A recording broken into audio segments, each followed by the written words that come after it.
বিসমিল্লাহির রহমানির রহিম। আসসালামু আলাইকুম, welcome back to my channel. আশা করছি যে যেখানে আছেন ভালো আছেন, সুস্থ আছেন।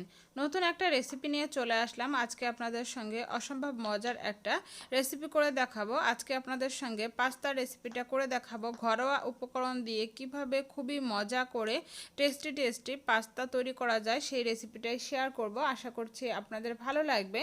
আমার রেসিপিটি যদি আপনাদের ভালো লেগে থাকে আমার চ্যানেলটি সাবস্ক্রাইব করে পাশে আসা ছোট্ট বেল বাটনটি প্রেস করে রাখবেন পরবর্তী সব ভিডিওর আপডেট পাওয়ার জন্য। রেসিপিটা তৈরি করার জন্য প্রথমেই আমি চুলায় একটা প্যান বসিয়েছি আর তাতে আমি পর্যাপ্ত পরিমাণে পানি দিয়ে দিয়েছি। এখন আমি তাতে দিয়ে দিলাম স্বাদ মতো লবণ, আর এখানে আমি দিয়ে দিলাম 1 চা চামচ পরিমাণে রান্নার তেল।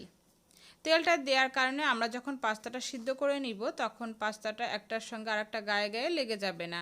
এখন পানিটা যখন এরকম ফুটে উঠবে সেই পর্যায়ে এখানে আমি দিয়ে দিলাম মেজারমেন্ট কাপের 1 কাপ পরিমাণে পাস্তা।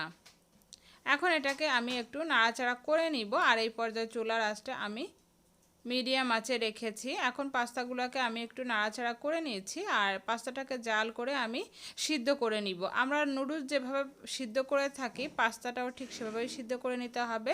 তবে পাস্তা সিদ্ধ করার ক্ষেত্রে সময়ের পরিমাণটা নুডলসের থেকে একটু বেশি সময় লাগবে আর কি। এই যে আমাদের পাস্তাটা সিদ্ধ হয়ে গিয়েছে। এখন আমি পাস্তাটাকে চুলা থেকে নামিয়ে নিয়েছি আর এখানে আমি আবারও প্যানে তেল দিয়ে দিয়েছি সামান্য পরিমাণে, আর তাতে আমি দিয়ে দিলাম রসুন কুচি আর দিয়ে দিলাম আদা কুচি। এখানে আমি দিয়ে দিয়েছি 3-4 কোয়া রসুন আর গিয়ে সামান্য পরিমাণে আদা কুচি করে দিয়েছি। তবে আপনারা চাইলে এগুলা পেস্ট করে ব্যবহার করতে পারেন। আমি মিহি কুচি করে নিয়েছি। এখন এগুলা যখন হালকা কালার চলে আসবে সেই পর্যায়ে এখানে আমি দিয়ে দিয়েছি পেঁয়াজ কুচি। আমি এখানে পেঁয়াজ কুচি দিয়ে দিলাম প্রায় 1/4 কাপ পরিমাণে। তবে পেঁয়াজের পরিমাণটা চাইলে কিন্তু আরও বাড়িয়ে দিতে পারবেন। এখন পেঁয়াজটাকে আমি একটু ভেজে নিব। এই যে আমার পেঁয়াজটা ভাজা হয়ে গিয়েছে। এই পর্যায়ে এখানে আমি দিয়ে দিব টমেটো। আমি এখানে মাঝারি সাইজের একটা টমেটো নিয়েছি আর টমেটোটাকে আমি এভাবে করে কেটে নিয়েছি। তারপর এখানে আমি দিয়ে দিলাম কিছু কাঁচামরিচ কুচি। ঝালটা আপনারা আপনাদের পছন্দ মতো দিয়ে দিবেন, তবে ঝালের পরিমাণটা আমি এখানে একটু বেশি ব্যবহার করছি। আপনারা আপনাদের পছন্দ মতো কমিয়ে বাড়িয়ে দিয়ে দিবেন। চাইলে কিন্তু আপনারা এখানে কিছুটা গোলমরিচের গুঁড়া ব্যবহার করতে পারেন। এই যে আমি নাড়াচাড়া করে এগুলাকে একটু ভেজে নিলাম। টমেটোটা কিন্তু অনেকটাই নরম হয়ে গিয়েছে। এই পর্যায়ে এখানে আমি দিয়ে দিয়েছি টমেটো পেস্ট। আমি এখানে টমেটো পেস্ট বলতে টমেটো সসটা ব্যবহার করেছি 2 টেবিল চামচের মতো। তারপর এখানে আমরা পাস্তার প্যাকেটের ভিতরে যে মশলার প্যাকেটটা থাকে সেখান থেকে 1 প্যাকেট মশলা দিয়ে দিলাম। আর এই মশলার ভিতরে কিন্তু অনেকটাই লবণ থাকে, যার কারণে এখানে আমি লবণ ব্যবহার করছি না। তবে আপনাদের প্রয়োজন হলে আপনারা লবণটা দিয়ে দিবেন। যেহেতু পাস্তা সিদ্ধ করার সময় আমরা কিছুটা লবণ ব্যবহার করেছি, যার কারণে এখানে আর আমি লবণ দিলাম না। তারপর এখানে আমি দিয়ে দিলাম একটা ডিম। ডিমের পরিমাণটা আপনারা কম বেশি করে দিয়ে দিতে পারবেন। এখন নাড়াচাড়া করে খুব ভালোভাবে মিশিয়ে নিচ্ছি। এই যে এভাবে করে নাড়াচাড়া করে তারপরে আমরা ডিমটাকে ভেজে নিব।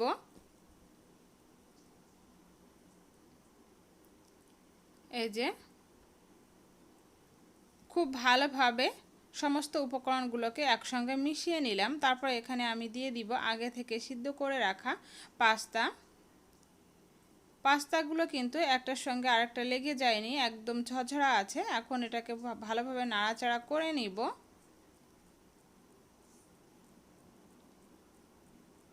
এভাবে করে আমি এটাকে খুব ভালোভাবে নাড়াচাড়া করে 1 মিনিটের মতো ভেজে নিব। এই যে আমাদের পাস্তাটা কিন্তু রেডি হয়ে গিয়েছে। খুবই সুন্দর একটা স্মেল বের হচ্ছে। এভাবে করে ঝটপট আপনারা ঘরোয়া উপকরণ দিয়েই পাস্তাটা রেডি করে নিতে পারবেন। আর এটা কিন্তু খেতে খুবই মজা হয়ে থাকে। ছোট থেকে বড় সবাই কিন্তু এই রেসিপিটা খুবই পছন্দ করবে। বাসায় একবার হলেও ট্রাই করে দেখবেন। রেসিপিটা ভালো লেগে থাকলে আমার চ্যানেলটি সাবস্ক্রাইব করতে একদমই ভুলবেন না। সেই সাথে চাইলে রেসিপিটা শেয়ার করতে পারেন। আজকের মতো এ পর্যন্ত। সবাই ভালো থাকবেন, সুস্থ থাকবেন। আল্লাহ হাফেজ।